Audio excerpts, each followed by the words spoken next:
Good morning, everyone. Welcome to the session today. Today is our first session. I'm going to give you the demo. What are the course content that we're going to discuss? And the very first thing what I will do is like today, how to create a free tier account in the GCP. That is what is the agenda today.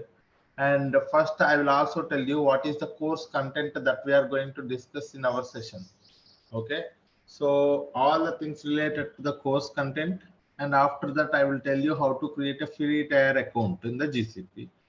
First, let us understand what is a Google Cloud Platform, guys. Okay,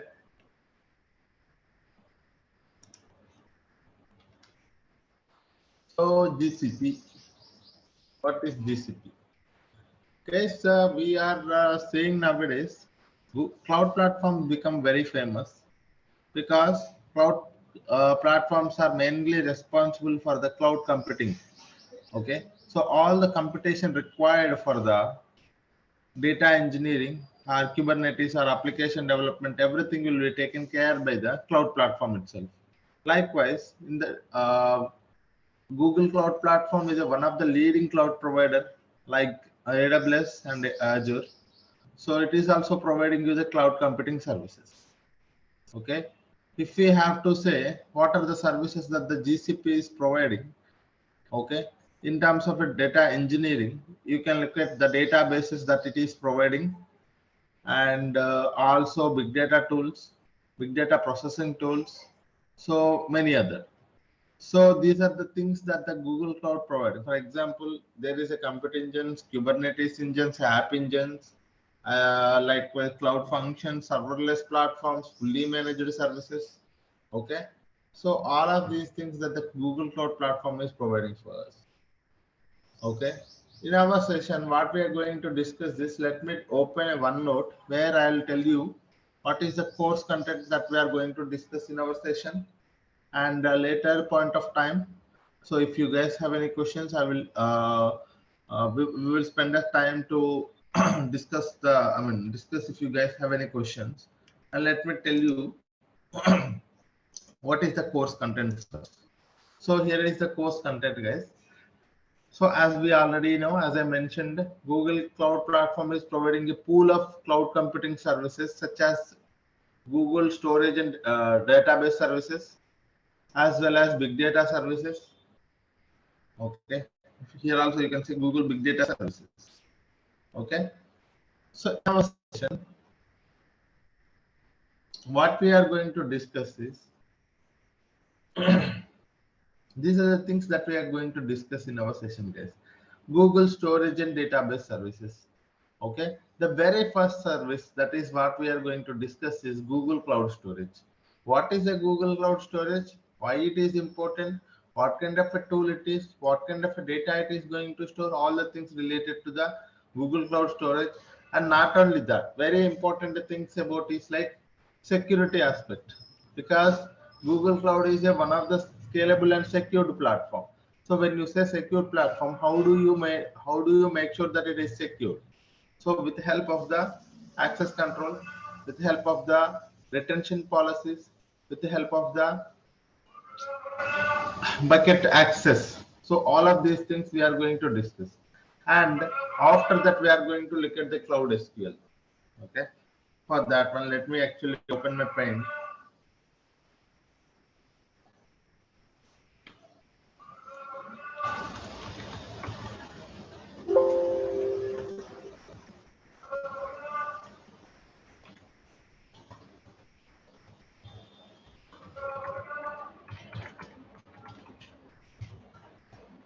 Database services. Okay. This is one point where we will be able to learn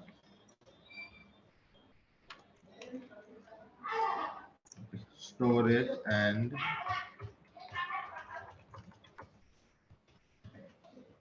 database services.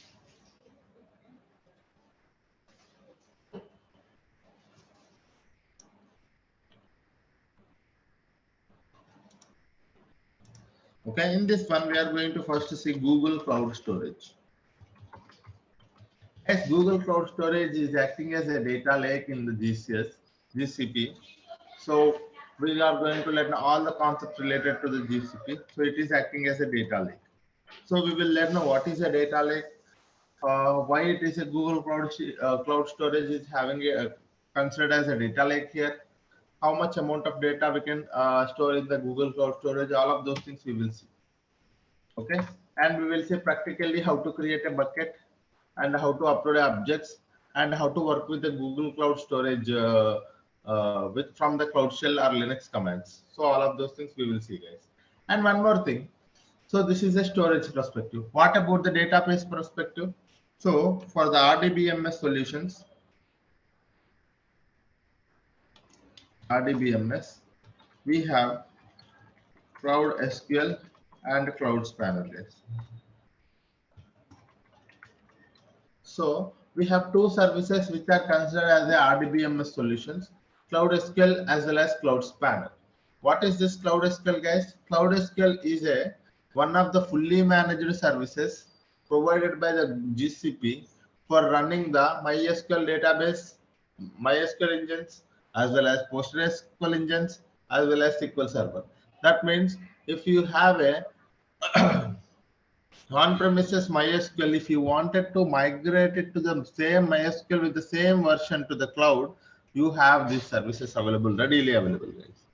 Okay, so this is a Cloud SQL and Cloud Spanner that we are going to see in our sessions.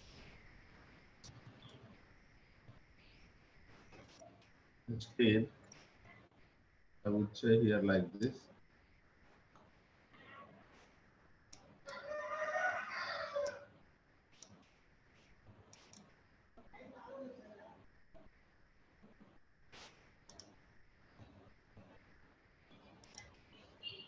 Storage services. We have here RDBMS.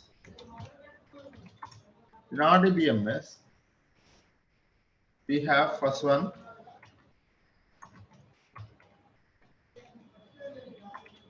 Cloud SQL. Second one is Cloud Spanner. Okay, these are the two services comes under RDBMS. What about a NoSQL databases, guys? If you ask me, so in a NoSQL databases, we have a big table.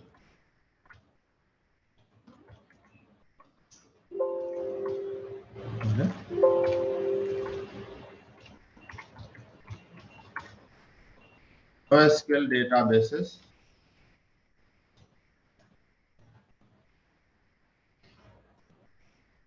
So we have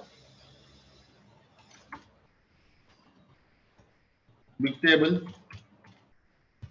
and we have one more thing called data store. Okay, so these are the two databases acting as a NoSQL databases in the GCP. One is big table, one more is data store, guys. Okay, so these are all storage and database services. Okay, what is one is Google Cloud Storage, one more is Cloud SQL, Cloud Spanner, and the third one is a big table and data store. So these are the Google Cloud Storage and database services. Okay. So what about the other big data tools that we are learning, sir? If you ask me, the big data tools that we are learning here is because we do get the data from a multiple data sources, right? We do get the data from multiple data sources. Once the data from a multiple data sources we have, we are going to first send it to the storage layer or a data lake or a staging layer. Once we have the data in the staging layer, we wanted to send the data to where, guys? We wanted to send the data to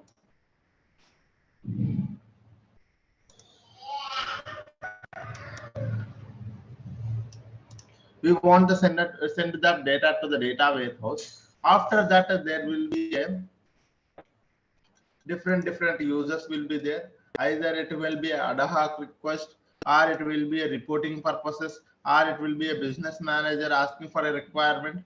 So there will be different requirements. So based on those requirements, we are going to create some insight tables on the data warehouse those will be used for the reporting purposes, or those will be used for the decision making purpose. Okay, so this is how it looks like this. If I wanted you to understand clearly, so here data will be first ingested into the data lake. So here it can be an RDBMS.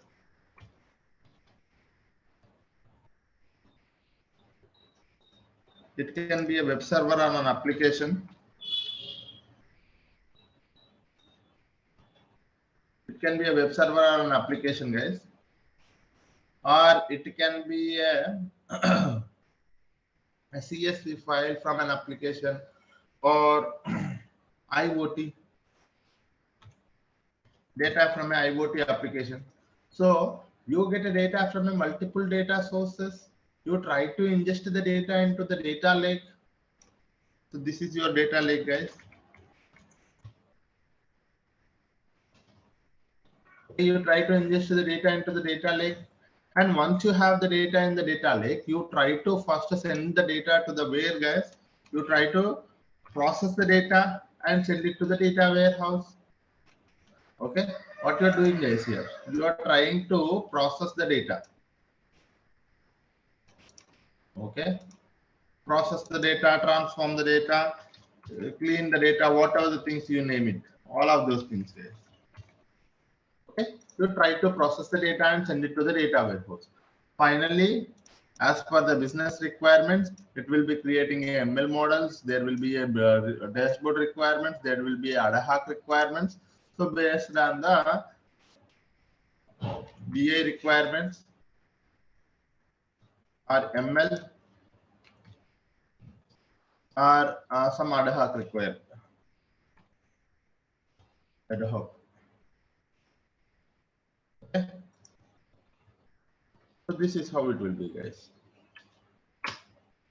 Okay, so this is what is a typical architecture of a data world, guys. A data engineering, in a data engineering, what we will do in a high level, if you want you to understand, this is what we do, guys. So we will be working on an ingestion process. Here it is a source, guys. You can think this is a source. Okay, from source to the staging or a data lake. People call it as a storage layer. Okay, and here we are going to do what, guys? Ingestion, right? Ingestion are collecting the data, and what we are doing is we are doing process. What we are doing in a data warehouse, we are trying to analyze the data, transform or analyze, right? Transform, finally analyze. Analysis. So this is what I am calling, what you know, guys. This is what is mean by a data life cycle. In a data life cycle, you're gonna get the data from a source. You do the ingestion into a storage layer, and you do processing on top of it to clean the data, prepare the data. You do some transformations on top of it, and you try to analyze the data to improve your business. So this is what is called as a data life cycle. In a data life cycle, ingesting the data, collecting or ingesting the data, and storing the data, processing or transforming the data, finally analysis, or you can also say dashboards, report creation. You can also say report creation, reporting. Okay, reporting.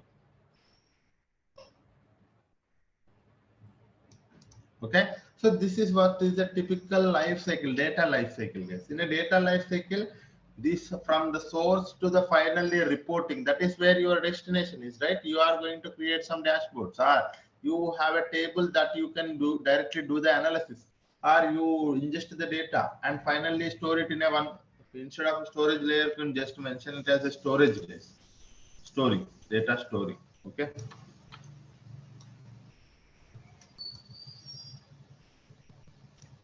Okay, this is what it is, a typical architecture. In this one, what you are doing, you are having a data sources from here, here, and you are ingesting into the data lake, and from the data lake to the data warehouse. Finally, you will be having a different requests.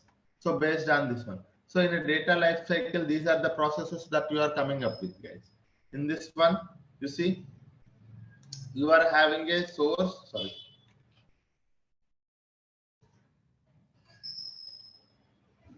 You are having a source, ingesting, storing, processing, as well as transforming the data. So this is what is a typical architecture. It will be real. This architecture is very helpful for you to understand the data engineering, guys. But here, what are the RDBMS? So, okay, sir, this is a data engineering life cycle. But you tell me, what are the RDBMS technologies that we are going to learn in our sessions? If you ask me that question, okay. So here I have mentioned here RDBMS, Cloud SQL and Cloud Spanner. Sometimes it can be a non-RDBMS as well, nothing but a NoSQL databases as well. That can be a big table or a data store. Okay. Sir, for ingestion purpose, what are the tools that we are using, sir? There are plenty of the tools for the ingestion purpose. People are using the PubSub, people are using the Kafka connector. We are going to learn the PubSub, guys. Okay. What about the data lake, sir? As a data lake, we are learning the Google Cloud Storage, guys. Okay. What is the data lake, sir? In GCP, we are learning the Google Cloud Storage that is acting as a data lake. Okay. And after that, we wanted to do some processing on top of it, right? This is also a very important step, guys. This is not the very simple step. Processing. What are the processing tools that we are going to learn in our session? If you ask me, I want to mention those points here. Okay. Data processing services. Data processing services, that first thing we are going to learn is data proc for Hadoop and Spark environment. Data flow for Apache Beam with Apache Beam programming model. Data fusion for creating a data pipelines without writing any code. One more is Cloud Composer, nothing but Airflow environment, managed Airflow instance, guys. For creating a DAGs. It is a workflow orchestration tool where you create a DAGs with the help of the Python coding, guys. Very important tool. Okay. You're going to look at the PubSub. And so these are the data processing systems that you are going to learn in our session, guys. Okay. So this is what I call as a data processing tool. Data processing tools in GCP. Okay. So if you wanted to process the data, okay, you can use these many tools. According to your requirements, sir, if I wanted to work with the data, if I wanted to work with the Hadoop environment and Spark environment, then you go for the data proc. If you wanted to work with a serverless platform and Apache Beam programming model, then you go for the data flow. You don't want it to create a data pipe. You wanted to create a data pipeline, but you don't want it to write any code. You wanted to create a pipeline and do the transformations without writing any code. That's where you have to go for the data fusion, guys. And one more thing, you have a plenty of workflows with you and you wanted to manage all the workflows, schedule them, manage them. And even if something goes wrong, also, if you wanted to take care of the fixing the problems, issues, you can look at the logs, all of those things. If you wanted to have, you can go to the Cloud Composer, that is the Airflow manager instance where you will be able to have plenty of options available. You can schedule the pipelines, you can monitor the pipelines, you can create the DAGs, you can do anything in there. And one more thing is a PubSub is an big data ingestion tool where you will be able to streaming data ingestion tool where you will be able to create a topic and subscription for each and every application where you wanted to get the data. So a message will be pushed to the topic and via subscription data will be reached to the final application. So this is what is the data processing tools, guys. Okay. And after that, okay, after that, not only this one, sir. For example, in your company, you wanted to do some kind of a triggering. For example, think that in your data warehouse, you have created one table and that table is having a lot of problems. Okay. If problems are more than one, you wanted to get an email alert. Okay. What do you wanted to do, sir? If a problem has, if the issues are more than one, you wanted to get an email alert. Okay. That is one thing. And one more requirement is like you are creating a data bucket in the Google Cloud Storage and there will be a file uploaded. As soon as the file is uploaded to the data lake, you wanted to send it to the data warehouse by doing some transformations. Okay, so that is where one more you wanted to trigger an event. So if you wanted to do some kind of event based things in the GCP, you have a cloud functions readily available, guys. It is a serverless platforms. You can go for event based things. That is also we are learning, guys. Cloud functions very important tool. This is also okay. The cloud functions also we are learning. And if you wanted to manage the user and access, identity and access management, user and project management. If you wanted to manage your project and user access, that's where you have a very bigger tool. It will be available in all the cloud platforms. That is IAM, guys, very important. In IAM, what is a user, what is a user account, what is a service, what is a service account, and what is the role, what is the permission, everything, each and everything, because this will be very helpful for those who wanted to manage the access. Because as a 3 years, 4 years experience, guys, or more than that, we need to understand at least who should be having access to what. Okay, who should be having access to what, and what kind of actions he can do it in that particular service. Unnecessarily we don't want it to provide access to anyone, right? So that is where we will be taking care of all the user access as well as the project management with help of the IAM. IAM is a very authorization tool, I would say. Authorization tool in the GCP. Not only in the GCP, it will be available in the AWS as well as Azure as well. Okay, identity access management, guys, that is also we are learning. So you will be able to see here data lake, cloud spanner, cloud SQL, cloud spanner, bigtable, data proc, data flow, data fusion, cloud composer, pubsub, cloud functions, and user and access management with the help of the IAM. So these are all the tools that we are going to learn in a very detailed manner. Okay, data processing is here. And I sorry guys, I actually forgot a very important tool, that is BigQuery. That is our data warehouse, right? That is also comes, actually that is not a data processing tool, that is a data warehouse tool. It is a BigQuery.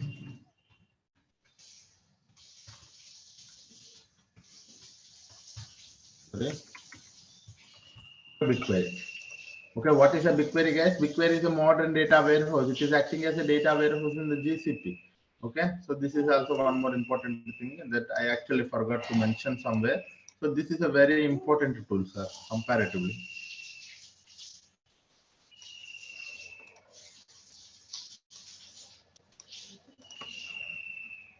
Okay, so this is all about the data warehouse, and if you wanted to connect it to the data warehouse and do some BI activities, we have a data studio and data looker, but we are not just focusing on those data visualization part, but at the end of the session, how people are connecting it to the data warehouse and doing some dashboards on top of our data, how and how it will be helpful for them. So we will see for those things, but it is not too much deeper, guys. This course is only responsible.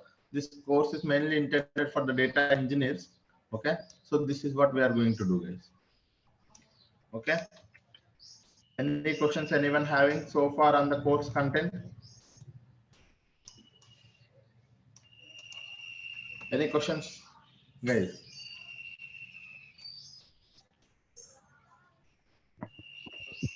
Yeah, hi Sadhul, good morning. Yeah, good morning everyone. Yeah, So in this course content, did you cover all kind of like a AD authentication, like Active Directory part is or not? so that is comes under IAM. Yes. Okay. Yes. And cloud functions. Okay. Yes, So it's a kind of like a developer tool. it's a data engineering. Which Okay. one you are asking? Cloud functions is a developer tool. Yeah, no. I'm asking. Basically I'm a .NET developer. So can I Okay, consume those services to how of my course. intention is to create service with authenticated Sure. authorized service, and I can consume that service through .NET. That yeah, you can learn a lot of things here. Yes. Yeah. Thank you. Yes. How much frequently will be using SQL? Your voice is very less. I couldn't actually hear. Can yeah. How much frequently will be using SQL queries?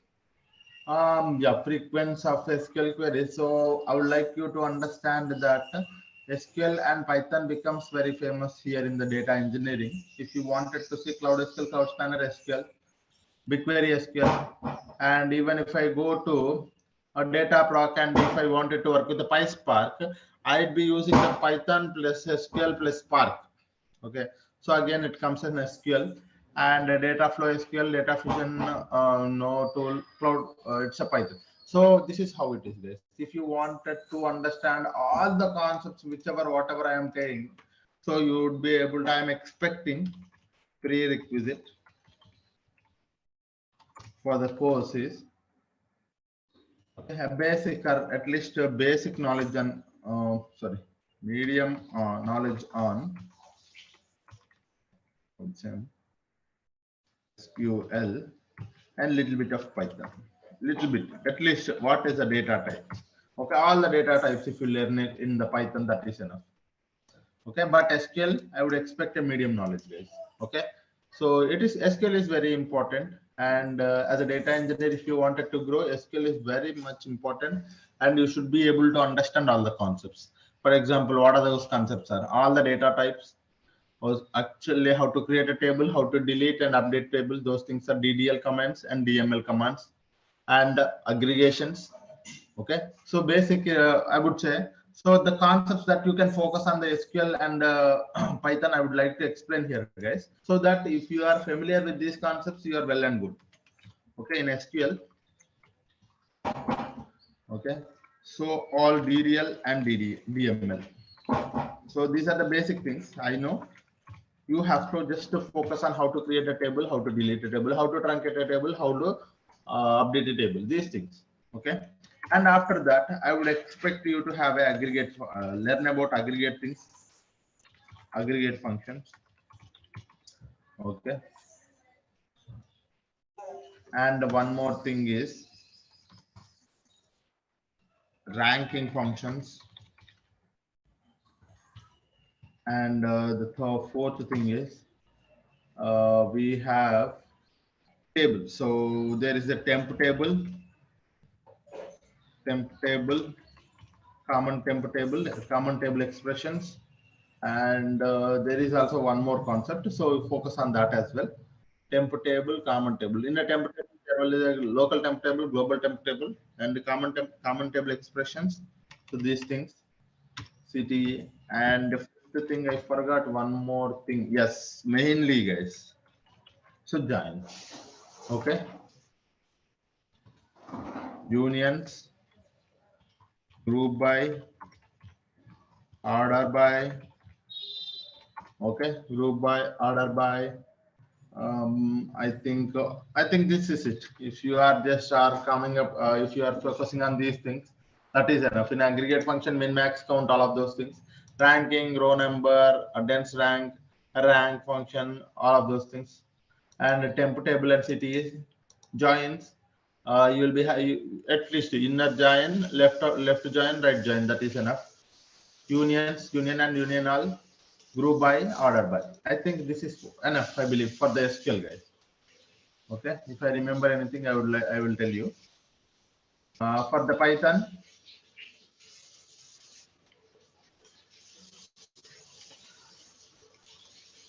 Python, I would expect you to have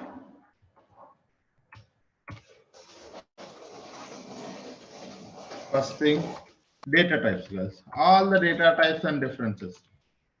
Very important thing. It actually takes a lot of time to understand these data types. And okay, then the very next thing is like aggregate functions. How do you do it in the aggregate function? Okay, if you get a time, look at the map and reduce. And if you still get a time, just focus on pandas framework. In a pandas, look at the data frame concept. How to create a data frame concept. That's it. Okay, if you are just focusing on these things, that is enough, I believe. Okay, all the data types, aggregate functions, map and reduce, pandas, data frame concept, if you get it. Okay, but minimum, the basic thing I would expect is this thing, all the data types and their differences. Because if I say list, you should understand what is a list. If I say tuple, if I say a dictionary, if I use some other data type, you should be in a position to understand what is an array. You should not confuse, right? You should not, you should not be able to, you should be able to understand each and every term that I'm using in the Python. So that is what I want you to understand. Okay, so these are the concepts that I would expect from you guys. These are very simple concepts. If you sit for this is for 2 days, this is for 1 day, you'll be able to understand all of these concepts. That's it. And development perspective, what we are going to learn in our session, if you ask me. So these are the prerequisite, right?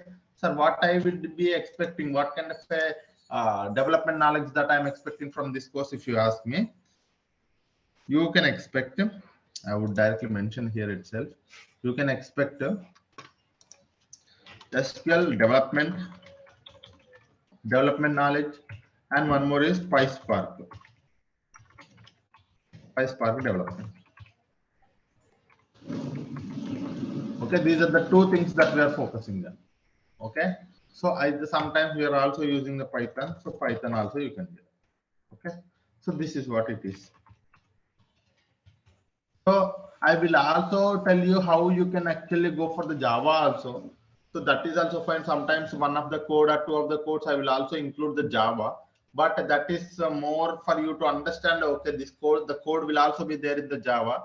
But the thing is, like, our main focus is on SQL and Python for the data engineering, guys, because it will be really helpful for you if you wanted to grow your career in a data scientist level or a machine learning mode. Because as a data engineer, if you work for the next 2-3 years, you will be able to easily enter into the data scientist roles, or you can also go for the machine learning roles, because it is actually one another linked, guys. Okay, so this is what is a prerequisite that I would expect from you guys.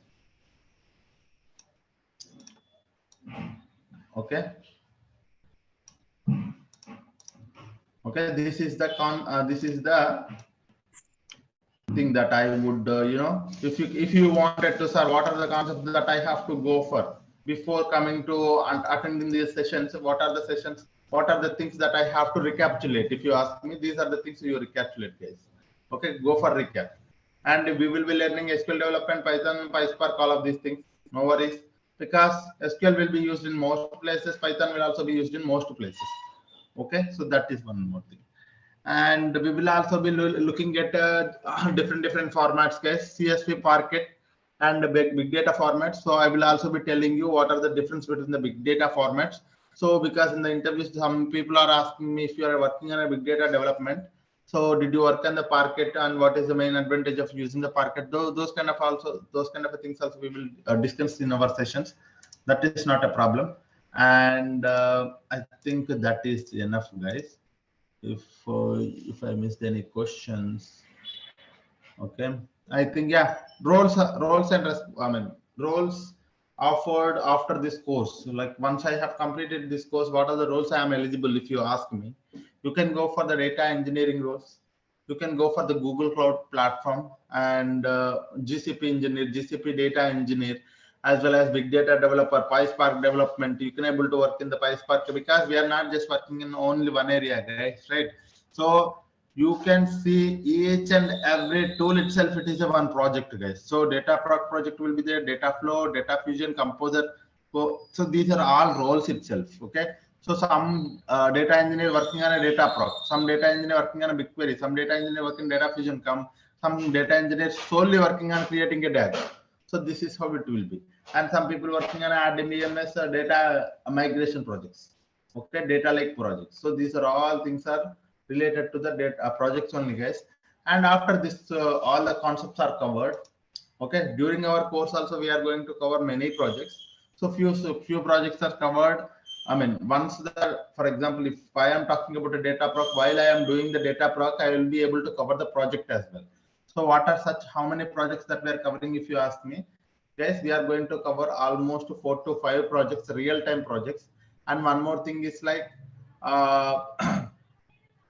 these are real-time projects you can able to put in your resume. That is one point. And one more thing I want you to understand is like, okay, so whenever we talk about a one service, I would go to the Google Cloud Platform and I will try to explain all the things about that service theoretically and practically, and I will implement a solution there itself. So what you have to do is like you take some time in the day and you have to practice the same thing so that you will be able to understand, because practice gives you a lot of knowledge, guys. Understanding everything seems very simple. Okay, while I'm explaining, everything seems very simple, but after 2 days, 3 days, if you don't practice the thing, you wouldn't be able to understand the concept after 2 or 3 days. Okay, I want everyone to put at least spare 2 hours every day, 1 hour for the class, 1 hour for the practice session. Okay, so that is what you have to do, guys. And this course actually takes 40 to 45 hours, guys. More than 40 hours. Okay, more than 40 hours it will take. Okay, we will be having a daily Monday to Friday, 1 hour session. Okay, this is one more thing, and recordings will be shared to your emails. You will get a recording, guys. And one more thing is like what I actually forgot. Course duration, course content, daily 1 hour session. I think this is it, guys. Okay. Okay, this is one thing. And someone is asking me if you guys have any questions, you can ask, guys. Floration, do speak, please. Hi, sir. Good morning. Yeah. So the thing is that no, I am a VMware guy. Come from last 8 years, I'm working in VMware. So this platform is completely new to me. So is that a good decision to go for that this course? Yeah, it will be really helpful for you guys for going to this course. It will really helpful for you. And because why I'm saying is like a data engineering is a foundational course. And one more thing, in our course, I will be starting from very basic to the advanced. I cover sometimes what is a data. Because when we talk about a relational databases, I would talk about what is the data, what are the classification of the data, what is meant by structured, unstructured, semi-structured data. And one more thing is like what are the types of databases available, DBMS, RDBMS, and NoSQL databases. So from starting very basic to the advanced level where we will be able to automate the data pipelines. Automation, until the automation we will be covering every aspect. So this course will be really helpful for you if you wanted to build your career in the data engineering. Data engineering is not simple, guys. One more thing I want you to understand, very trending technology, very trending. As data keeps on grows, data engineering will be a very trending and hot job for getting a lot of opportunities. First thing, because data keep on grows, data engineer will be in a trending job. Okay, and there will be a plenty of opportunities and highly paid job, guys. If you go and look at the highly paid jobs in the world, data engineering is one of the job which is a highly paid job. Okay, yeah. Someone is asking So for a duration. The course duration is 40 plus hours, and course fee you can able to contact the team so that they will be able to help you on the course fee, guys. Okay. Yeah. So one more thing, sorry for interrupt. One more thing. Yeah. So as you mentioned, the prerequisite that SQL and Python is needed. So, but I don't have that knowledge. That's the reason I'm getting. So that is the reason. There are people here who does not know the SQL. There are few of my students who does not know the SQL and Python. But what I suggested them is like the only thing. Why my point of mentioning the concepts here is this one. You take a snap of this one. If you wanted to build your career in the data engineering, you take a snap of this page and look to go to the Google or YouTube or anywhere. There are plenty of resources for SQL and Python. Only focus on these concepts. I'm telling you, it wouldn't take 3 to 4 days. Okay, getting the basic knowledge on these concepts, it wouldn't. That's the reason I have mentioned here the concept. There is no point of mentioning the concepts if you guys already know it. So there are few people who does not know the SQL, who does not know the Python, but still they wanted to enter into the data engineering world. So that is why I have mentioned here the SQL concepts and Python concepts. You take a snap of it and keep it with you. And we will be going to the deeper concepts. It takes 1 week or 1.5 weeks when we enter into the deeper concepts, main concepts. Meanwhile, for this next 5, 6, 7 or 1 week plus 10 days, you will be able to focus on these concepts and get a knowledge on it. Okay. Okay. Yeah. Thank you. Yeah. MySQL or MS SQL will be the Both are same. same. All are same. Both are same. No worries. Yeah. Okay.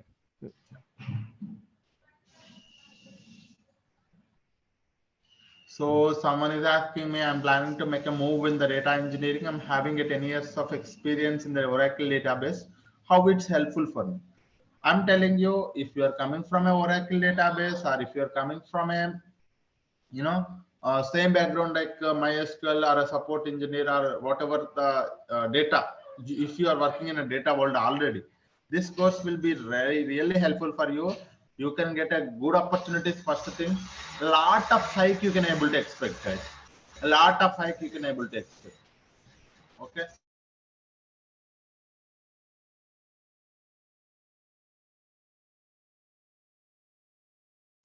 Okay, so you can expect a good opportunities, and you, if you wanted to be in a trending job, this role really help you. You worked on my Oracle DB. It is kind of a very good job, but you wouldn't be able to get a high XR. You wouldn't be able to get a laptop opportunities if you wanted to try it out. But data engineering is a very trending job. After 10 years, you wanted to again switch a job. It is again very trending. So it will be there for next 10 to 15 years. Data engineering in a very good position, guys. But this is one thing. And what is the course fee and who can help us to let us know? So for the course fee, guys, you can actually go for, okay, um,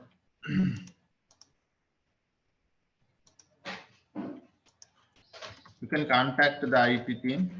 Okay, so they will help you on this thing. Yeah. Any questions anyone having? Some people, okay, sorry guys, there are plenty of questions in the chat. I would try to explain one by one. Okay. And so is this course specially catering the data engineering with GCP and generic cloud computing with Google Cloud? Both. Okay, that is both, guys. Any project included in this course? Of course, guys. Don't worry about the project. Real time when I started my working, and still I am working in the projects. So those projects are I have created as a data engineering project here.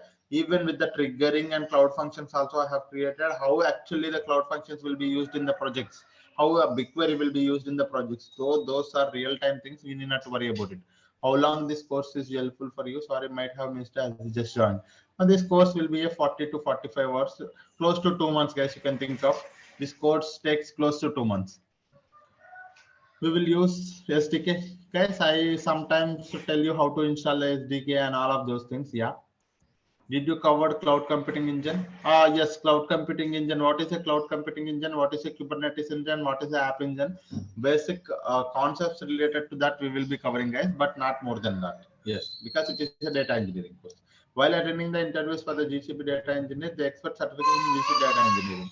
Certification is mandatory for attending the no, guys. Okay, no.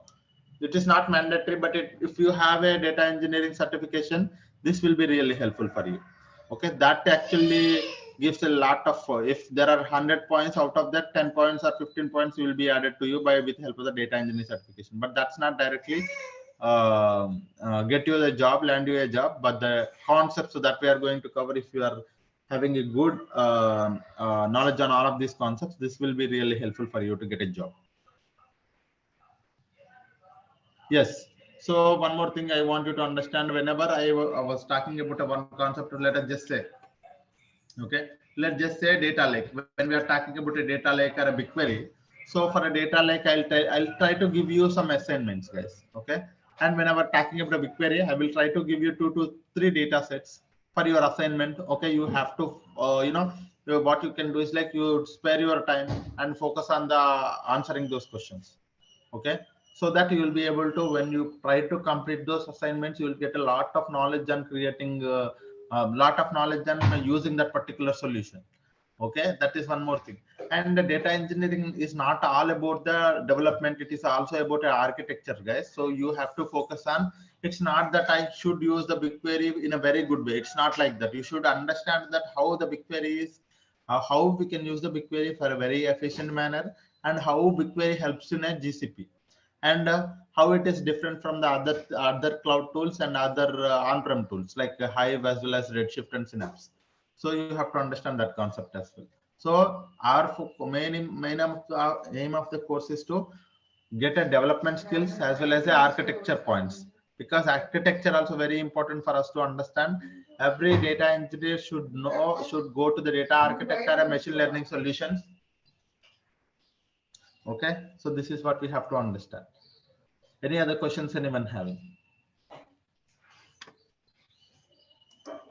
Okay, so you can expect this thing from our course, guys, both actual development plus architecting. So these are the two things that we can expect. And I have mentioned here the all the course details on the chart, guys. You can also go through it. Okay. So time of the timings, I actually forgot to mention the timings, guys. The timings are same timings, guys. 7:30 to 8:30 a.m. Okay, same timings every day. Okay, so these are the timings. Yes. Yeah. Any questions anyone having? Yeah, Saidhul, I have one question. So I'm Yeah. expecting just I have to created one sample web application. Then how I want to deploy that application in the cloud? Is it possible to cover in this session? I mean, in this course content or not? Actually, for the deploying the pipelines and deploying the things that we are going to discuss, but application, because we are not an application developers, so that thing is not covered. Okay, thank you. But creating a data pipelines, deploying those data pipelines, because that is where we are focusing on as a data engineer. Yeah. Okay, thank you. Yes. Yeah. Someone is asking a batch time that I have mentioned here, guys. On premises to the cloud. Yes. Data migration on premises to the cloud that we are covering. Yeah. Any other questions, guys? Anyone?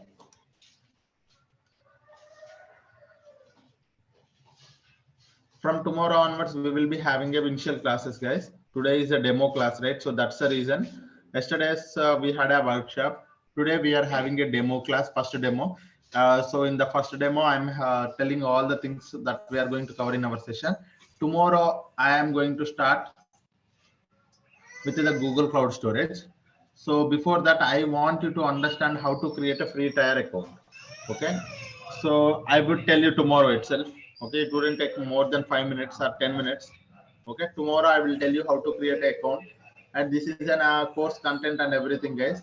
If you guys have any questions, you can ask me. Otherwise, if we have time, I will tell you how to create a free tier account today itself. Yeah.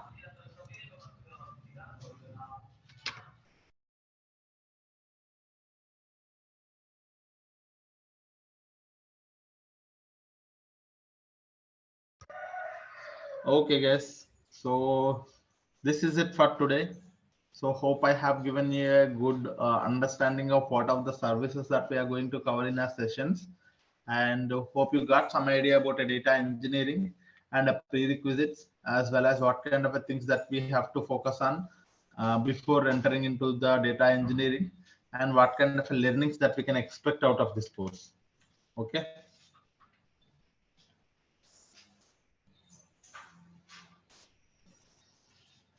Okay.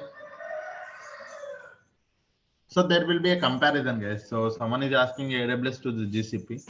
Whenever I am covering one service in the GCP, I would also tell you what kind of a service that is the same available in the AWS as well as Azure as well. So you will be able to have some knowledge on topic names of each and everything. But the only thing you have to understand, one thing is like, if you learn one cloud tool, that means you are learning all other cloud tools. The only thing is like you do not know the proper terminology. That's it.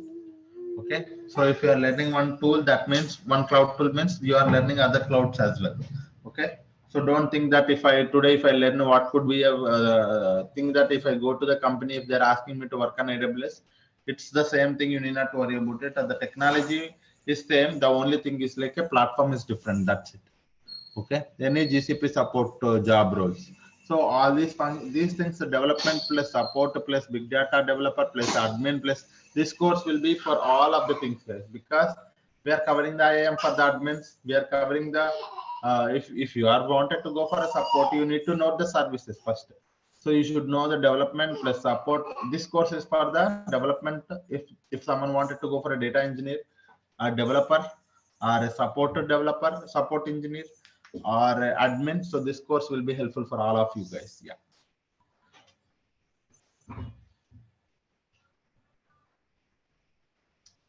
Okay, guys. Any questions? Okay, guys. Thank you all. Okay, it's so it's almost 8:30. So I'll be here for next 2 minutes. If you guys have any questions, you can ask me. Otherwise, we can wind up the session. Tomorrow, with a very fresh mind, with a very positively, we are going to start our sessions with the Google Cloud Storage. So come up with a very fresh brain, sir, so that you will be able to learn and explore a lot of things in the GCP. This is not just a topic that we are going to explore. We are going to enhance, what I would say, we are going to acknowledge the development, how the Google Cloud platform has designed all of these tools, how these tools are going to helpful in our day-to-day activities. And one more thing is like these technologies are very good, and we will be able to work with any kind of data. So from tomorrow onwards, we are going to learn a lot of new things. Okay, keep your brain open for learning all of these things. Come up with a very fresh brain so that we will be able to see a very new and trending technologies. Okay, guys. Yeah. Thank you all. Thank you. Yeah. Thank you. Thank you, guys. Thank you. Have a great day. Thank you. Will you be sharing today's recording?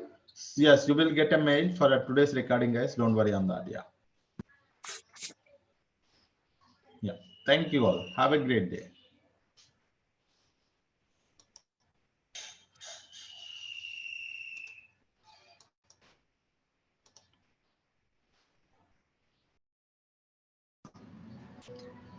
Hello, everyone. Good morning. Welcome to the session today.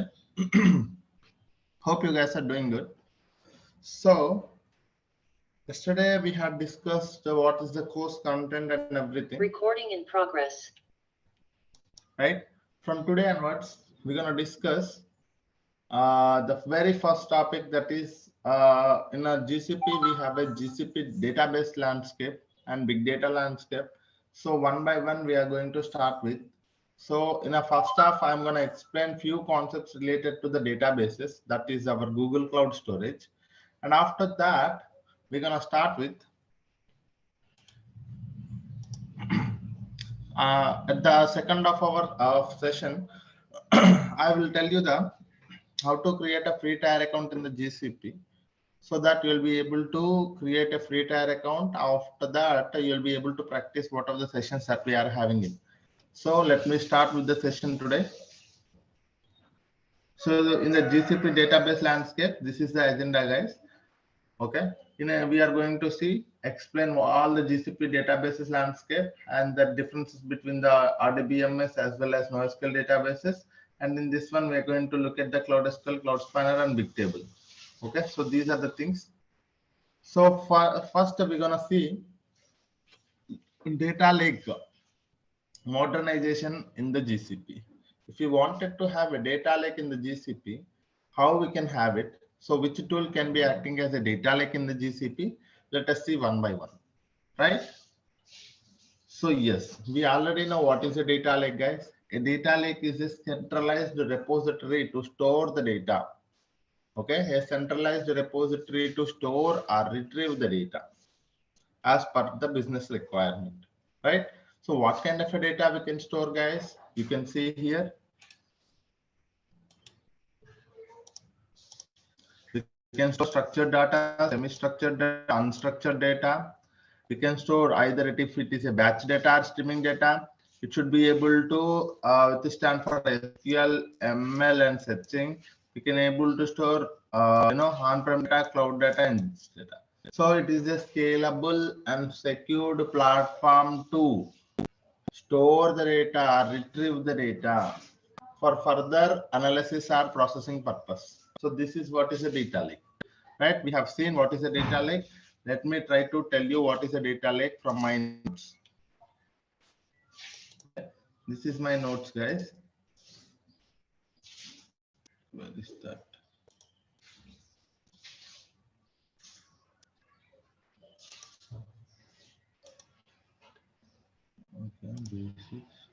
Yeah. So this is what it is, a data lake. I hope you guys can see my screen clearly. Okay. So usually you get a data from a multiple data sources. So in a data lake, the data lake should be withstand to store any amount of data that is coming from a multiple data sources, and it should not restrict any data format. It should allow any data format to be stored, any amount of data to be stored, and it should be scalable platform and also secured platform. Okay, so that is what is a data lake. A data lake is a centralized repository to store or retrieve the data. And what kind of data we can store, guys? Any kind of data we can store here. Okay, and do we have any restriction on the number of files that we can store here? No, there is no restriction on the number of files that we can store in the data lake.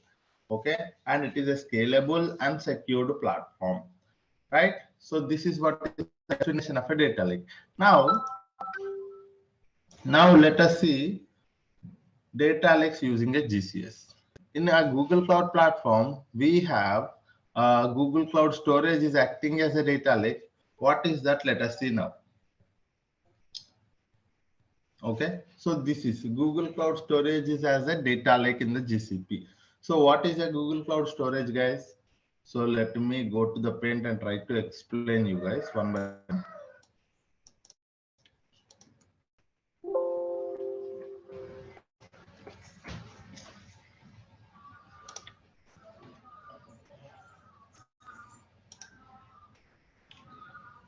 So from today, from the very first topic that we are going to see is Google Cloud Storage. What is a Google Cloud Storage? Let us see first.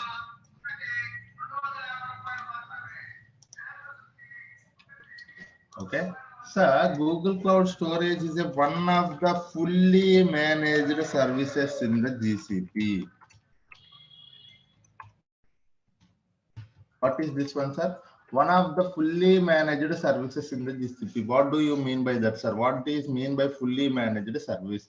Sir, I want you to understand what is mean by fully managed. For very first thing, I will try to tell you, sir, if you go to any cloud platform, okay, if you go to any cloud platform, the services in the cloud platform are categorized into two things.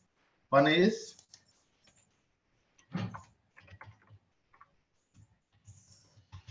managed instance,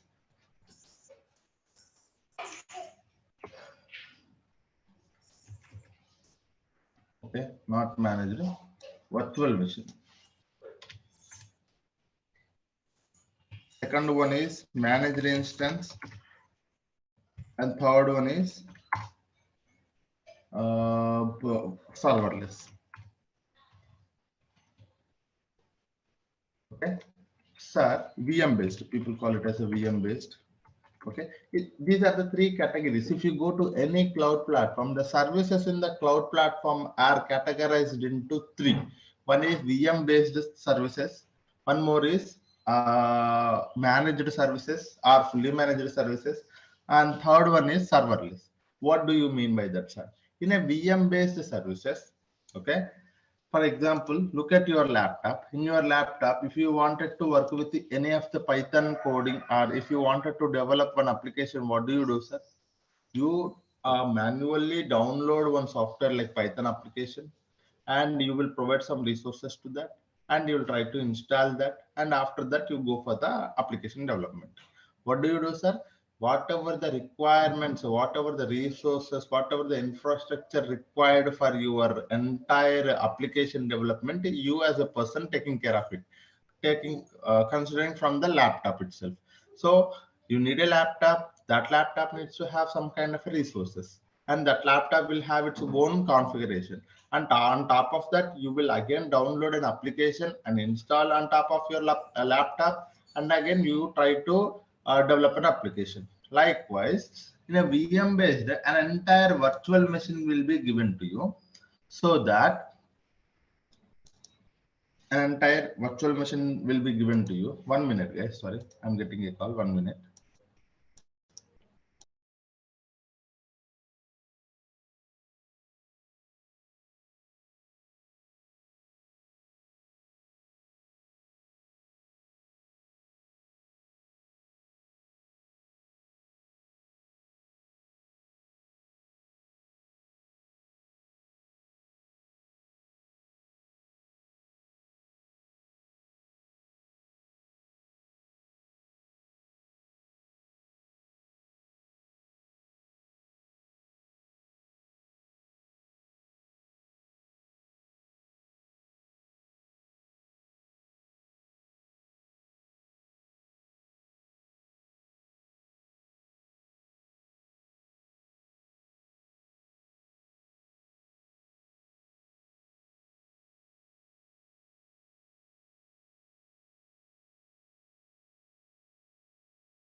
Sorry guys, I back now. So there are three categories in the cloud platforms. One is VM based, managed, and serverless. But before this one, if you wanted to understand, there is a one more category which is not a cloud platform. That is non-cloud platform. That is, we call it as an on-premises, right? So we have a one more thing is also there, that is on-premises. It is not a cloud. In on-premises, if you wanted to work with any of the application development, you have to manage your physical infrastructure. Okay. Physical infrastructure you have to manage.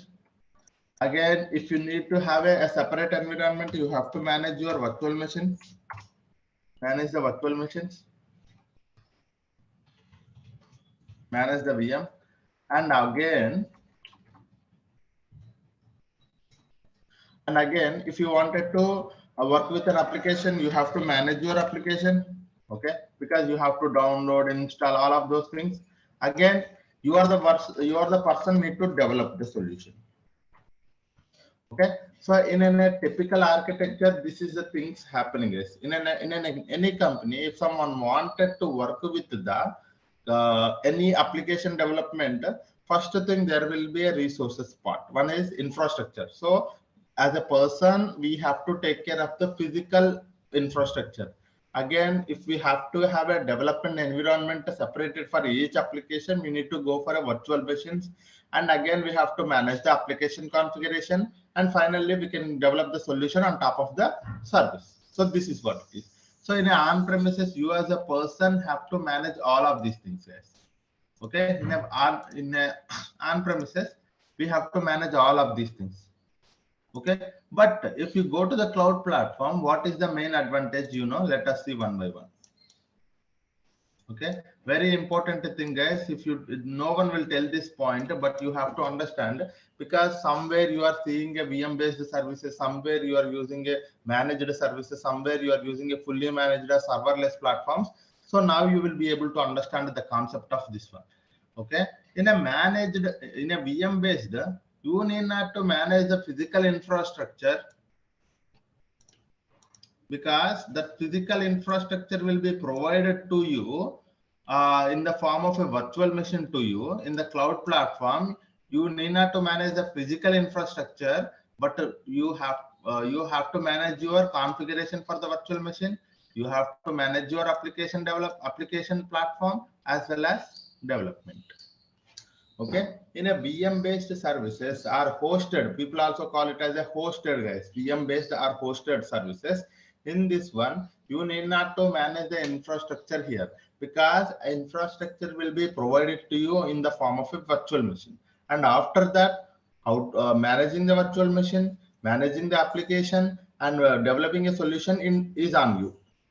Okay. But who will be taking care of the physical architecture? The cloud platform will be taking care of it. And if you go to the second category, that is managed services, the physical infrastructure will be taken care by the cloud platform, and managing the virtual machines also taken care by the virtual platform, and only the application and development will be taken care by you. Managing the application, managing the developing a solution will be based on you. Okay, you have to manage it, you have to take care of it. Okay, and if you go to the serverless platforms, the name itself it is saying, you need not to worry about a physical infrastructure, you need not to worry about a virtual machines, you need not to worry about a platform. Managing application, nothing but managing the platform, guys. Okay, you need not to worry about a platform, you can directly go for the development. Okay, this is what the cloud platforms are doing a best thing for us. Okay, because they are taking care of a lot of burden from us. If you go to the virtual machine based, an entire virtual machine will be provided to you. When they have given a virtual machine to you, all the configuration will be given to you, guys. If you need this much of, if you need 500 GB, 1 TB, 10 TB, 100 TB of storage, networking properties, as well as the RAM, if you need to have a lot of CPU, you can select it. Okay, so a highly robust virtual machine, you can select it. If you go to your laptop is a small machine which will be having only small configuration. But if you wanted to have a very heavy machine with a large properties, you can select it. Okay, that properties will be that management of the virtual physical infrastructure will be taken care by the cloud platform. How, sir? We already seeing some data centers, right? Google have its Google data center, Amazon having its Amazon, and that's where they are managing the physical infrastructure and managing the virtual machine, managing the application, and developing an application will be on you when you go to the VM based services. If you go to the managed services, physical infrastructure as well as managing the virtual machine will be taken care by them. Only the application development, application and its development will be upon you. Okay. And if you go to the serverless, only the development part you are talking about. Because we will see in our upcoming classes what is the fully managed, what is the serverless. So if you go to the VM managed, you can look at the compute engines. Okay, compute engines are there. Kubernetes engines are there. GCE, GKE. So these are all comes under VM based services, guys. If you look at the managed services, we are every day looking at managed or fully managed. You can see that. So managed services are like managed services, Dataproc you can think of. Very good example, Dataproc, managed services. And for the serverless, BigQuery is the best example. Dataflow is one more example. So you need to categorize the services in such a way that it will be very helpful for you to understand it. Because in a company, if a client asks you whether what kind of a because we are looking for a serverless platform, you should be in a position to understand what is the serverless platform. If they are looking for a semi-serverless platform or a managed services, you should be in a position because serverless platforms provide you a lot of benefit when you are when you talk about a cost. Okay, when you talk about a managed services, the cost will be okay, and you have to manage some amount of things like managing the application. So there is some burden on you managing the application. So you have to take care. Your team has to take care about managing the application. But when you go to the serverless, your team need not to worry about application management, because you can directly go for the development. All other things like physical infrastructure, managing the virtual machine, managing the application will be taken care by the cloud platform itself. If I talk about a GCP, the same thing. Okay, we have a cloud platforms. When I say a cloud platform, we have a GCP is there, we have AWS is there, we have Azure is there. It is common for all of these things, sir. It is not only this concept is similar, this concept is same for all of it. Is in general concept. Okay, now you got it. What is a VM based, what is a managed, what is a serverless. Now if I go to Google Cloud Storage, it is managed or fully managed. Fully managed is also called as a serverless, sir, sometimes. Okay. If you go to the Google Cloud Storage is a fully managed service. Okay, what is that, sir? It is a fully managed service. What does that mean? It is all the infrastructure required for the, okay, all the, you can also say it is actually a managed service or fully managed. Actually, I can't. This one. Okay, so a managed service. When I say a managed service, all the infrastructure, physical infrastructure, as well as the virtual machines will be taken care by the GCP. Okay, what are the rest, guys? You have to create your own application. Okay, when I say application, how the Google Cloud Tower, how the Google Cloud Storage operates, you have to understand. Then only you will be able to understand the what is meant by fully managed service. Because I know that Google Cloud Storage is operates with help of the bucket and files. You have to, when I say a fully managed service, all the physical infrastructure and virtual machine will be taken care by the GCP, and bucket configuration you have to provide. What is meant by that? You have to provide the bucket configuration. When you provide the bucket configuration, a bucket will be created for you. Okay, and after that you can upload files, you can go for the development. When I say development for the GCP is creating a file or uploading a file, uploading a lot of files, creating many buckets, so like that. Okay, what is meant by fully managed? All the resources as well as infrastructure will be taken care by the GCP itself. So for that point, I have explained all the things, guys, because this terminology will come all the time. So that's the reason I have told, I have to tell, I have explained here. Now,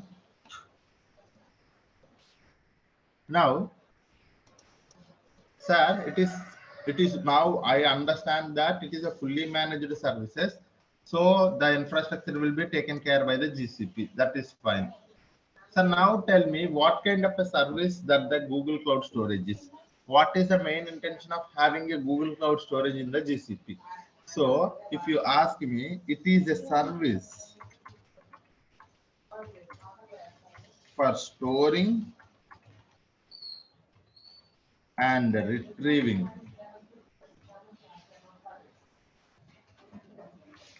the data. Okay. So what kind of a service it is, sir? If you ask me, it is a service for storing and retrieving the data. Sir, what kind of a data I can store here? Sir, what format data I can store here? Sir, how many files I can store here?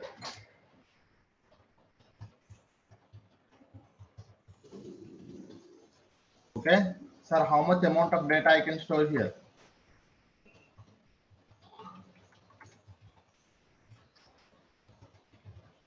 Okay. So, sir, it is a fully managed service. It is a service, I would say. It is instead of that. A service for storing and retrieving the data. So when I say talking about storing and retrieving the data, how much data I can store, any amount of data, any number of files, any format data, any kind of a data, we can able to store in the GCS, guys. Okay. So this is what is the main intention. What is the purpose of a Google Cloud Storage? If you ask me, it is a storage and retrieving tool. You can store any amount of data, any number of files, and if you wanted and need to have if you wanted to have the data to be retrieved at some point of time, you can also retrieve this data. Okay. So this is what it is. And one more thing. So how the Google Cloud Storage operates? Okay, sir, it is a fully managed, that is fine, and the purpose of the service is also fine, but how it operates? Okay, how it operates? Sir, it operates via bucket and files.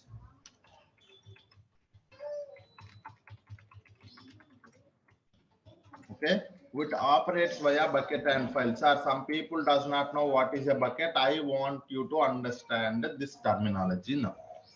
Okay. Sir, what is a bucket? Sir, a bucket is a container. The terminology is this one, sir. Bucket is nothing but a container. Or some, if you does not know what is a container, also you can think of your folder. Okay, a container is not a bucket is nothing but a container, and terminology for the object is nothing but a file of any format. Okay, so this is what is the terminology, sir. Now you will understand. So in a Google Cloud Storage, we are storing something and we are retrieving the something. So how the Google Cloud Storage operates? Sir, in a Google Cloud Storage, it operates via bucket and objects. I should mention here objects, not files, because the terminology is an object. Okay, it operates via bucket and objects. Okay, what is a bucket? A container or a folder. What is an object? A file of any format. So what does that mean, sir? If it is operating via bucket and object, do I have to create a bucket to store the objects? Yes. So you have to create, we have to create to store the objects. Okay, we have to create a bucket. We have to create a bucket. So any number of buckets you can create it, any number of files you can upload it to one bucket. So this is what is it. This is how the Google Cloud Storage operates, guys. Okay, how the Google Cloud Storage operates, sir? A Google Cloud Storage operates via bucket and objects. So in the terminology, what is a bucket, sir? A bucket is nothing but a container, and an object is a file of any format. and we have to create. If I wanted to store some data, what I have to do, sir? If I wanted to store some data inside a Google Cloud Storage, what I have to do? I have to go to the Google Cloud Storage and try to create a bucket, and inside that I can upload the objects.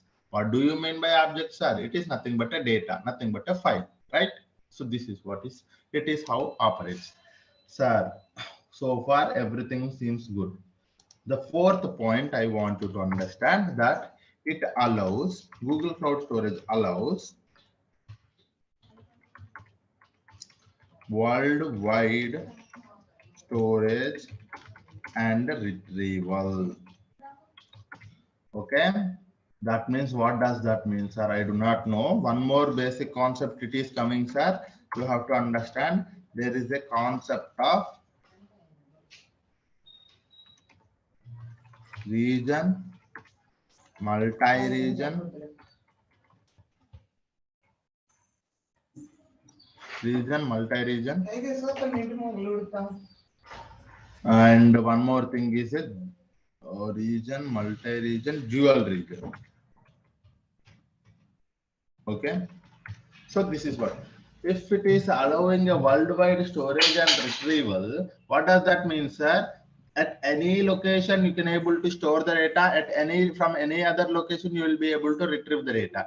But you have to select a proper region and multi-region and dual region. According to that, if you wanted to store and retrieve the data within the region, you can go for the within the region option. And if you go to the multi-region, the data will be retrieved across all the regions. And dual region means within two regions. Okay, we will see this difference. Okay, this is actually takes some time, so we will see this difference tomorrow. Okay, what is the main intention of having a regional service, regional storage and multi-regional storage and dual region storage? Because there is a difference between them, and there is an advantage also there, and there is a cost in terms of a cost also. You can look at it, guys. If I go to the region, the cost will be little lesser. When I say dual region, the cost will be little higher. If I go to a multi-region, the cost will be little more higher. And we will see that tomorrow the main difference why it is. So that is one thing that we will see tomorrow, guys. The fifth point is, as I told you, scalable and secured platform. What does that service, sir?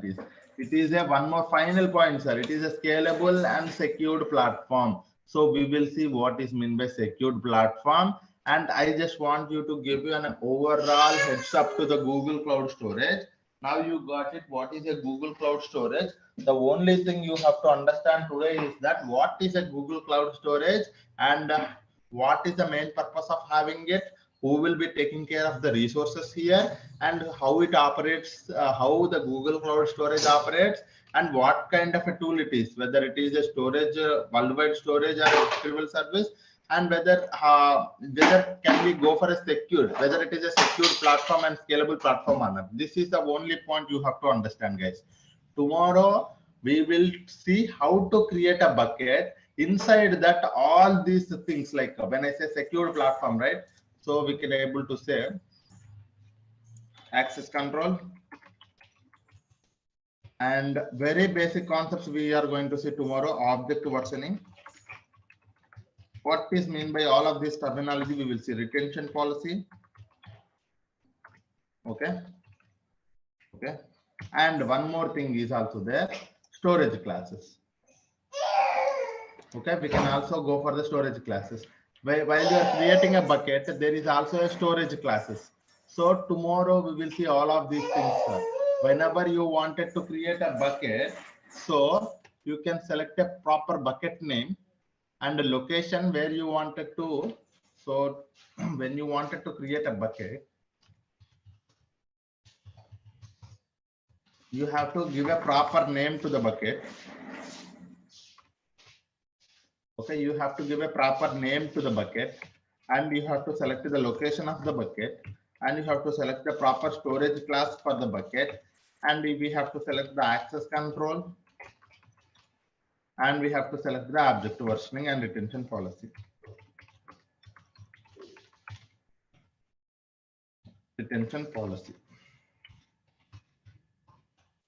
Okay, tomorrow we will see while we are creating a bucket, all of these concepts we will see because these are the practical concepts. Okay, so what are these? How we have to give a proper name to the bucket, because it is not directly, sir, I can give any name. Okay, it is not like that. It has to be a globally unique name. How to select a location? When I say select a location, we know that we have a region option is there, we have a dual region option is there, we have a multi-region option is also there. And storage classes, there are 4 storage classes like standard, nearline, cold and archive. Access control also we have 2 options. Access control at rate bucket level, access control at rate object level is also there. So we have to see all of these things while we are creating a bucket. Okay, today hope you got some idea about a Google Cloud Storage as well as the different varieties of the services in the cloud platforms. Okay, yeah, any questions so far on the Google Cloud platform, guys?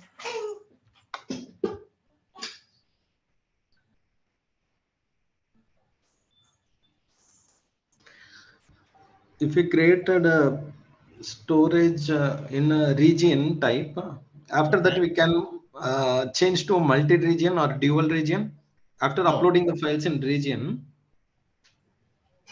No, that's one. So there are few properties that you can change it. There are few properties once the bucket is created, you cannot change it. Okay. So that is, I have actually properly documented that. Tomorrow, I think we will see. Okay. What is a bucket and how to create a bucket.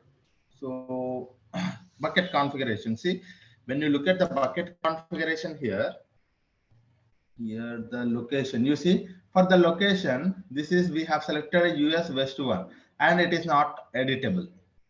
Okay, so when you create a bucket, you cannot, once you have selected a proper location to that bucket, you cannot later edit it. If you wanted to edit it, you just have to delete your entire bucket and you have to create your bucket with that particular location. Okay, that location is a region, multi-region, dual region as per your question, right? But there are few things, as you selected a storage class standard as well as access control fine grained, so labels if you wanted to add. So these are the editable properties. Okay, so this is a metadata of the bucket. There will be a metadata for the object will also be there, guys. There are 2 things: metadata about object, metadata about bucket. So in a metadata about bucket, you will be able to understand which properties can be changeable even after the bucket is created, and which properties cannot be able to change later after the creation of the bucket. Okay, so as we talking about, once a location is selected, location type region is selected, you cannot change it later. Hope I have answered your question. Yeah. Sir, one question. Yeah. So in terms of, suppose we create a bucket and we have it in one region, and suppose we don't want to delete that bucket, we just want to replicate that bucket and keep a duplicate of that, and with added functionality in terms of adding location as well. So can we do that? Yes. So this is for, it's a one scenario that what you wanted to do is like you have 2 buckets, right? It's 2 buckets, right? It's not only 1 bucket, right? So as I told you, because I'll tell you why I said 2 buckets, because when you wanted to create a bucket, the name of the bucket is globally unique name. Okay, you cannot give a same name to the 2 buckets. First thing. Okay, so when you give it 2 names, that means they are two buckets, right? So what do you wanted to do is like, whenever I upload one file to 1 bucket, you wanted to have that same file in 1 more bucket also, because you wanted to copy the data. So that kind of scenarios that we can see in our upcoming topics, because I have such kind of scenarios we can easily have with help of the cloud functions. I will create a one cloud function code.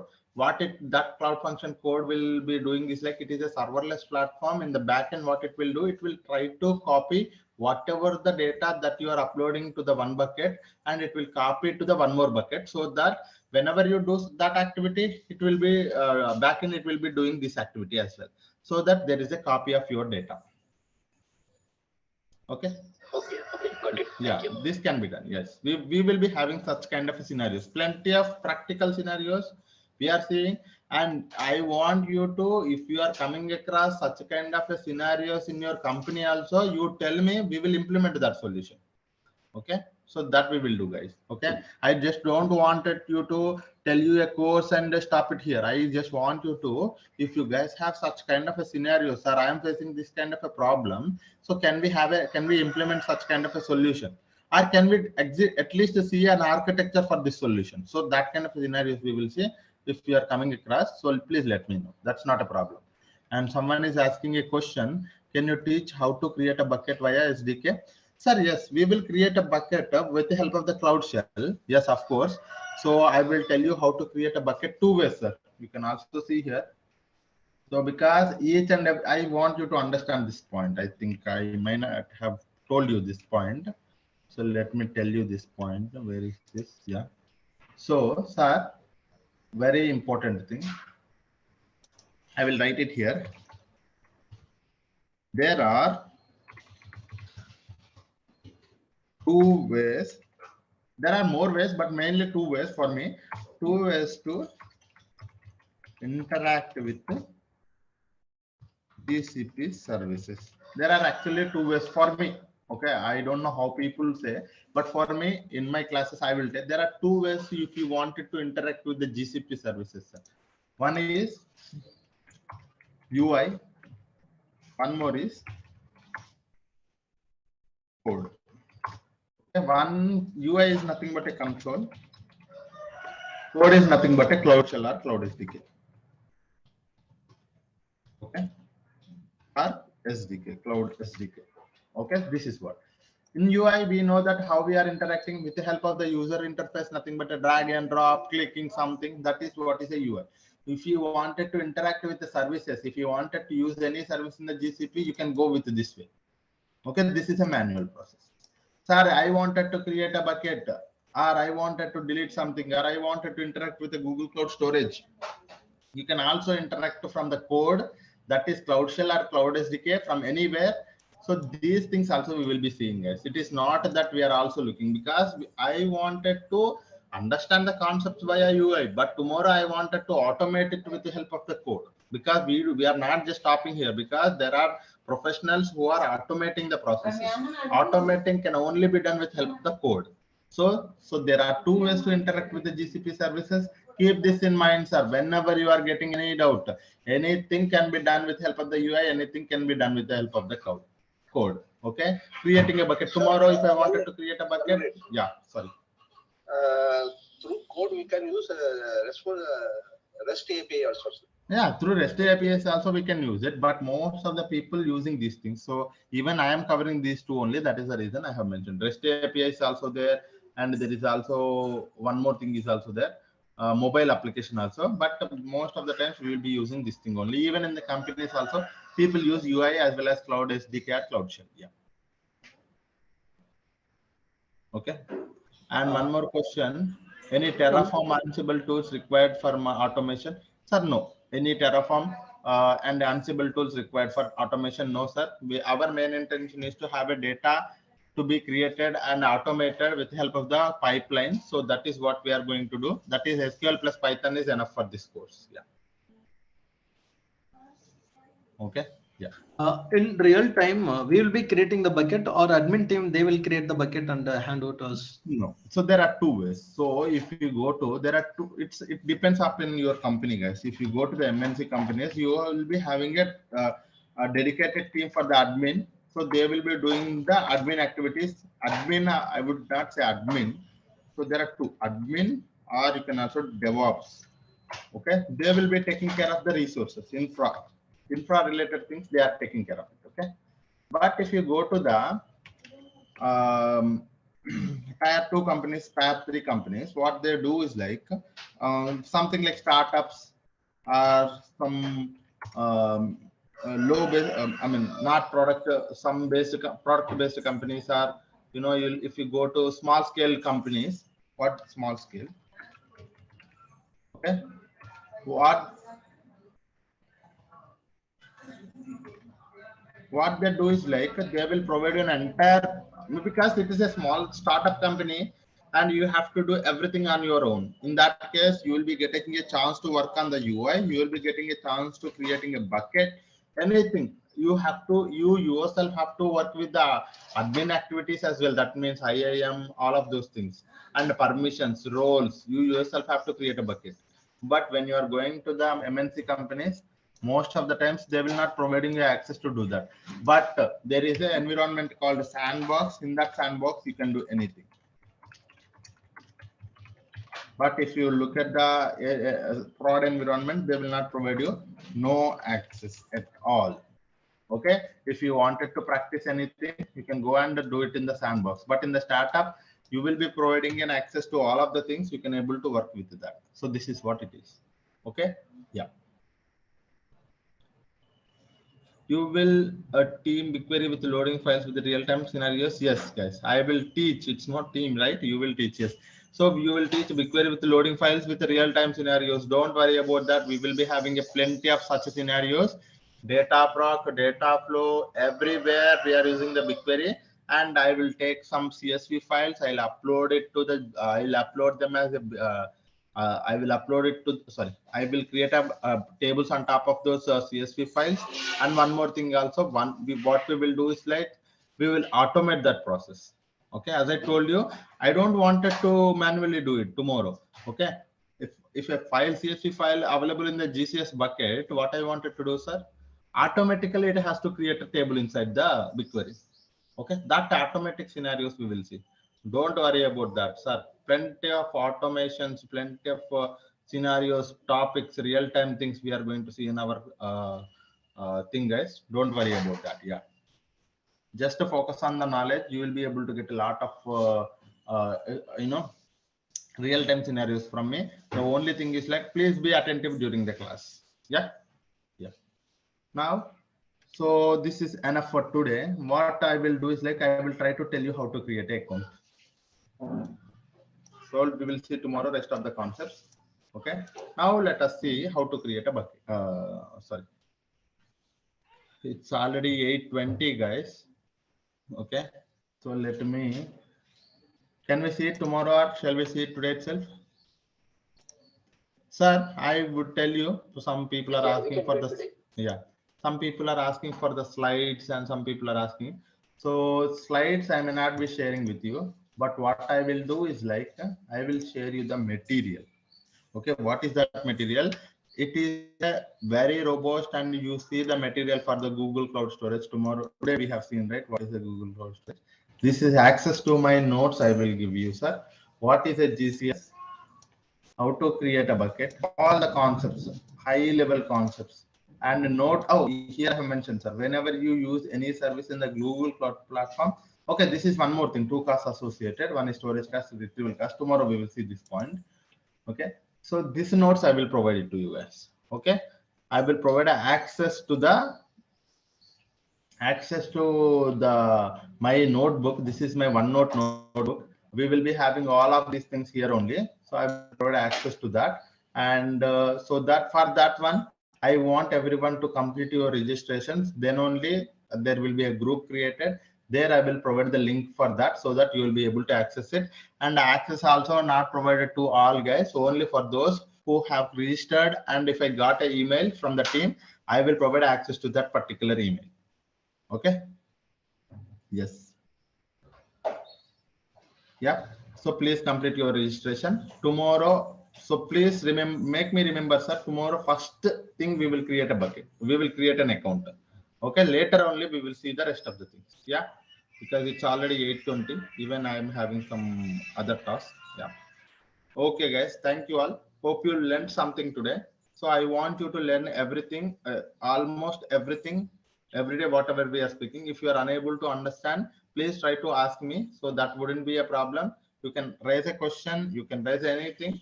If you wanted to see a real-time things also, you can do. Okay. Complete your registration to get the notes, guys. Okay. Thank you all. Hope you learned something today. Thank you all.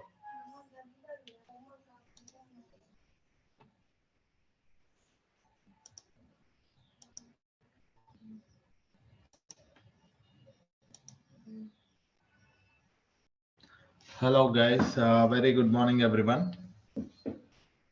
Hope you guys are doing good. Welcome to the session today. So let us start the session. If you remember, yesterday we had discussed about the introduction of the Google Cloud Storage, right? What is a Google Cloud Storage, guys? Google Cloud Storage is one of the fully managed service. What does that mean? One of the fully managed means fully managed is nothing but all the resources required for the managing the files as well as storing the files and retrieving will be taken care by the GCP itself. We need not to worry about that thing. The only thing we have to worry about is like how to create a bucket and how to upload a file.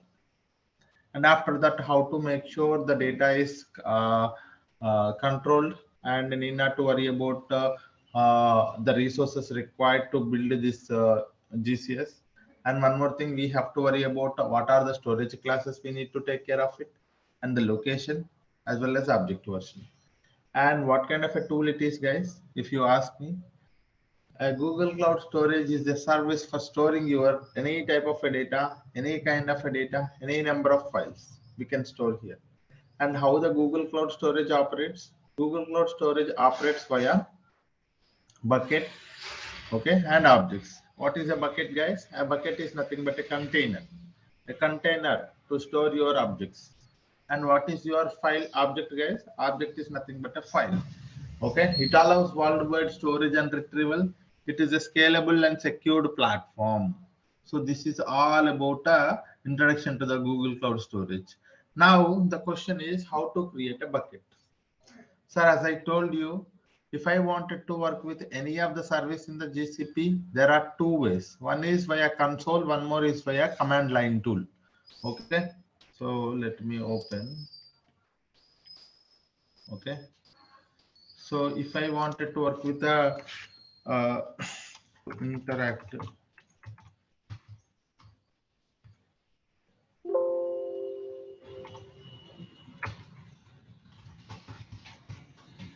to interact with GCP, how many ways we can interact with the GCP case? There are plenty of ways. There is APIs, there are many things, but mainly as a developer, as a data engineer, we are going to work with, we are going to focus on two things.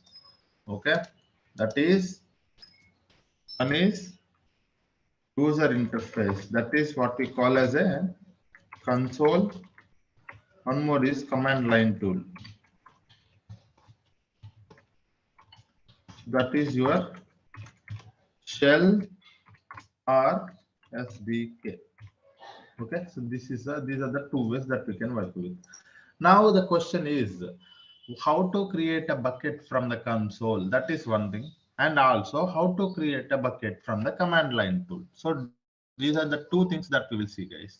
Okay, so now let us see. Let me go to the console and tell you how to create a bucket and how to interact with the, and while creating a bucket, what are the things that we have to take care? One by one we will see. And likewise, how to create a bucket from the command line tool. That means with the help of the commands, with the help of the Linux commands, how to create a bucket also we will see. Okay, all of these things one by one we will see. Okay, for that one, let me go to my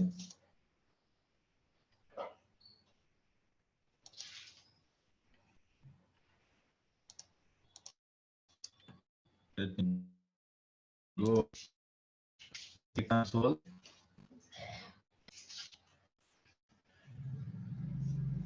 Okay, login in. I am logging into my console, guys. Google Cloud.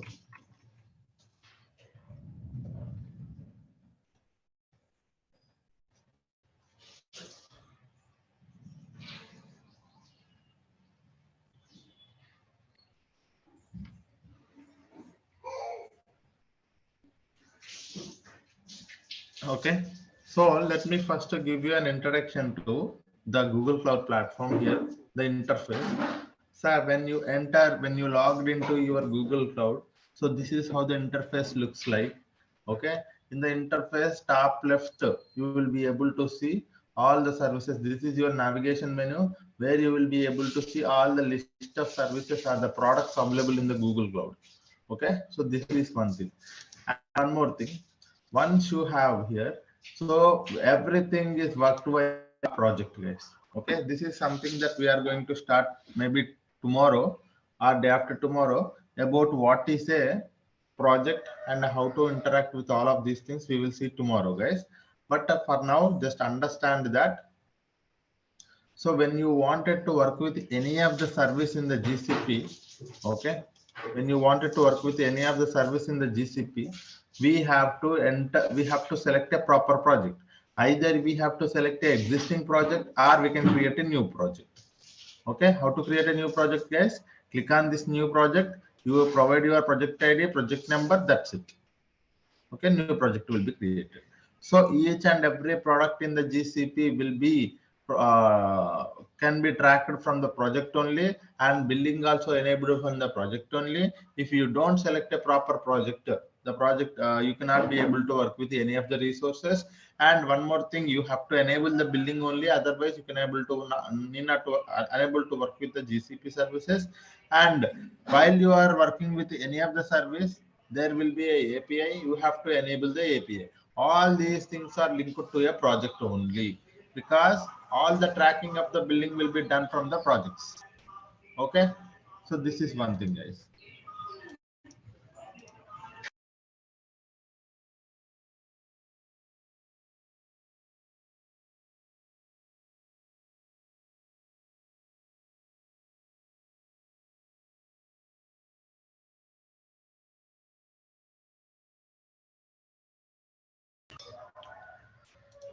Okay, now once you have here, sir, if you wanted to work with any of the service in the GCP, either you can go to the left navigation menu, select that service. Like if you are working with the Google Cloud Storage, you can select here. No, you wanted to directly select it, you can directly search that particular service. You can also select it from here. Okay, Google Cloud Storage. And after that, sir, there is a free trial status, how much amount of money that is left in your free trial status and how many days it is, you can able to see from here. Okay, and here this is where you can able to activate your Cloud Shell, sir. If we wanted to work with the Cloud Shell, nothing but a command line tool, where this is where the place you have to go and click on activate the Cloud Shell. When you click on activate the Cloud Shell, one more at the bottom, you will be able to see a command line tool will be opened for us. It takes like almost 30 seconds. For the first time, it can take 30 to 40 seconds. You see here, a Cloud Shell terminal will be opened for us. Okay, so this is a we will see what is actually a Cloud Shell and what kind of a tool it is and how to an introduction to the Cloud Shell also I will tell you guys. But now let us not worry about that.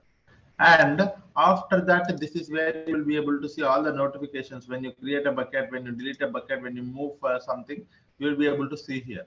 And the settings, you if you wanted to go to the project settings, you can go for from here. And all the if you wanted to add one more account, a sign out account, and you wanted to look at your account details, so from here you will be able to do it. So this is all about the interface of the Google Cloud, guys. In a Google Cloud, you will be able to have a navigation menu for selecting the each and every service, and go to the search box for selecting a proper service. And one more thing is like you can select a proper project here. Either you can select an existing project or create a new project. And here you can go to the project settings as well from here. Okay. And one more thing is like activate Cloud Shell. So you can able to see the Cloud Shell was activated. You will be able to see. So whenever you are working from the console, also the very first thing is like you select a project, right? Likewise, whenever you work from a Cloud Shell, also you select a proper project. Okay, so this project by default the this project is selected. How I know every project is tracked with the help of their project ID, guys. So this is your project ID, arboreal avatar, right? Here you see arboreal avatar. So this is your project ID. And if you wanted to select one more project from the Cloud Shell, so the thing here is like you have to mention this one, Google Cloud config set project, and that project ID you have to mention, so that you will be able to enter one more project. And here from the console, if you wanted to go to a one more project, you directly click on that one. So like how you are clicking on this one, you click on one more project, that project will be selected. So if you are working in that project, that means all the billing will be enabled to that particular project only. Okay. So this is what is all about the introduction to the GCP console as well as Cloud Shell, guys. And I want you to understand what is a Cloud Shell also now. Okay, I think, do I have somewhere the Cloud Shell information? No.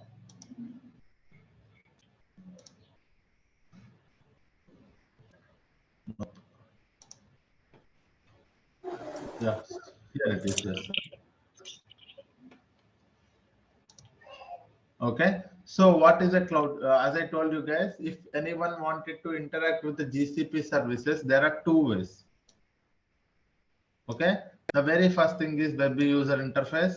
Then the very next thing is command line tool, that either Cloud Shell terminal or an editor. Cloud Shell terminal or SDK. So these are the two ways that we can work with. And one more thing, what is a Cloud Shell? Because we know that console is a web interface. We know how the web interface works. But what does this Cloud Shell serve? A Cloud Shell is a very small Linux operating system, guys. It is a command line tool. It has a 5 GB storage. Storage size is 5 GB, and it has a language support to SQL, Python, Go, Java, all of these things. If we wanted to work with the shell, we first activate it. After that, we select a proper project and use shell commands and Linux commands to interact with the each and every services. Okay, so this is what is a Cloud Shell, guys. You should not you should understand that the Cloud Shell is a very small machine. When I say a very small machine, it does have a Linux operating system, and it is having only 5 GB persistent disk storage, and it has a language support to SQL, Python, Go, Java. Okay, so whenever you wanted to interact with any of the service from the Cloud Shell, you provide a proper command from the Cloud Shell to interact with that particular service. That commands will be available. I will tell you how to do that, because I have listed here. Okay, one by one we will see. We need not to, hurry. We are not in a hurry, guys. So what we will do, so whenever I interact with any of the services, there are two ways I will tell you. For example, today I am working about a Google Cloud Storage. I will tell how to create a bucket from the console. I will also tell you how to interact with the Cloud Shell, how to interact with the Google Cloud Storage from the Cloud Shell also. Okay, two ways we will see. Now we understood that the interface, there are two ways that we can interact. One is console and via Cloud Shell. Now we will go to the Google Cloud Storage and try to create a bucket on the console.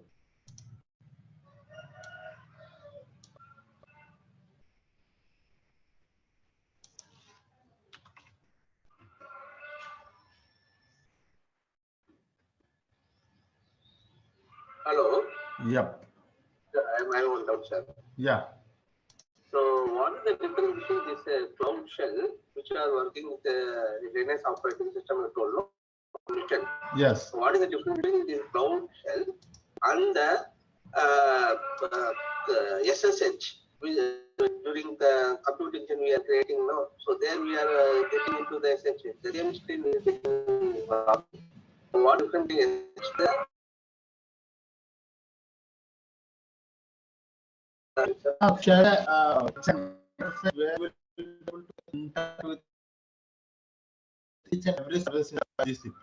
And one more, this SSH terminal is only for that particular virtual machine, right?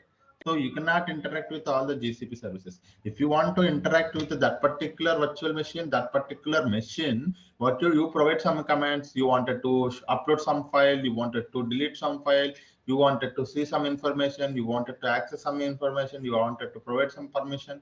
So all of those things are related to that particular virtual machine. Okay, there also you will be using a Linux commands, and those commands are also similar.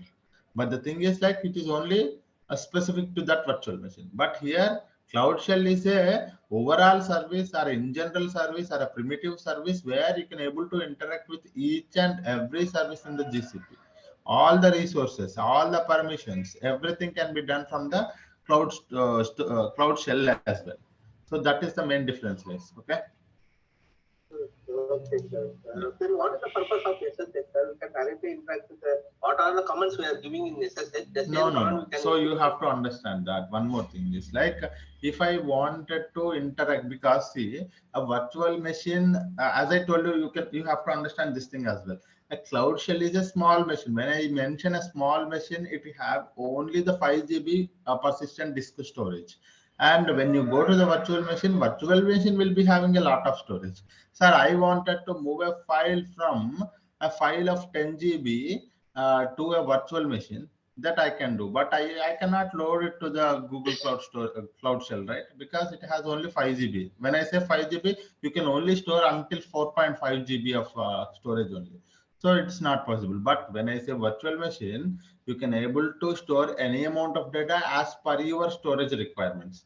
If you have given a configuration of storage like 500 GB, you can store 500 GB also. You can store 1 TB also. According to your requirement, you create a virtual machine. But it is not. It is just a small machine to interact with this and that. But it is not for running a heavy things. Okay, even you go for a heavy complex things, it will not. It will struck because it's a very small machine. But SSH terminal is a very.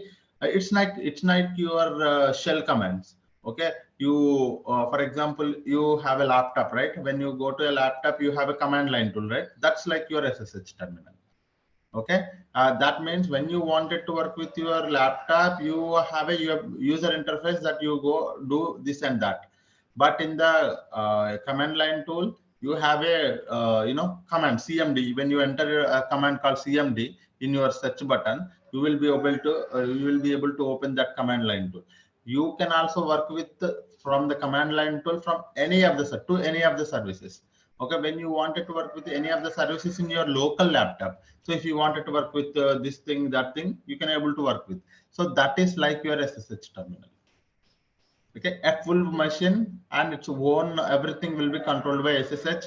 Not only the SSH. If you open, for example, if your virtual machine is a Windows operating system, then you can again do with a user interface also. Okay, but if you have selected a Ubuntu or Debian, so then you can able to only work with the commands only in that case. So that is what that command line tool is, nothing but SSH terminal. Yeah. Well, okay. Whether that G Cloud and GS Util, both commands will work in SSH. Of course, yes, it will work. G Cloud commands will work, yes. But you have to import it before that.